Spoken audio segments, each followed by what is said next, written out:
Assalamu алейкум, урматтуу достор. Каракош шаарынан Саякбай Каралаев конушунан ушундай бүт элек үй сатылып атат.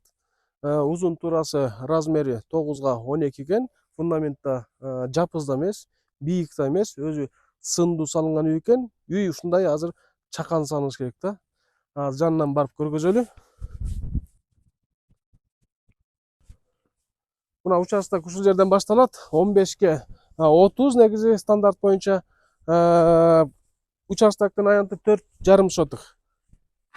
Мына терезелери чоң, стропилалардын баары, крышалардын баары российский лестен, үстүндөгү профиль дагы жакшы кымбатынан, оригиналынан салганбыз дейт. Мына участоктун төр жагына мына өзүңөр каалагандай хозпостройканы, очок үйлөрдүн баарын муяка тизип, ылайыктап алсаңыздар болот. Кире бериш жеринде мынакей могу тарабындагы жаап алып, биягын күнөс кылып калтырсаңар болот. Район жакшы. Азыр эшик жагы бек экен, азыр биянан кирип ишин дагы көргөзүп чыгалы. Достор, азыр тыштан кирген эшиги, мына азыр кирпич тизилип турган жери, негизги кире турган вход ушул. Киргенде эле сол тарабында мындай кухня болот окшойт.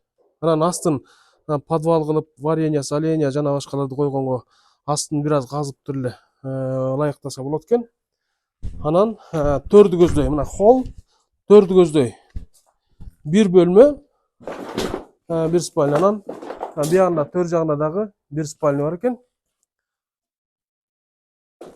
Суулардын баары кириптир, мына шлангтар менен суусу кирген экен бияка.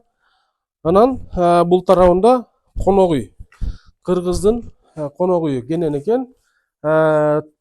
4ге 6 окшойт, примерно 5ге 6, 4ге 6 чакан зал.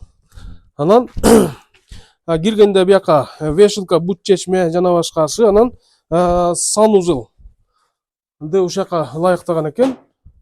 Терезеси бияна чыккан. Үстүндөгү стропила жыгачтардын баары российский лестен дейт. Кызыккандар болсо төмөндөгү номерге байланышыңыздар. $40,000 суралып атат. Ушундан ары бүтүрүп алсаңар болот. Бир аз содалашуу бар.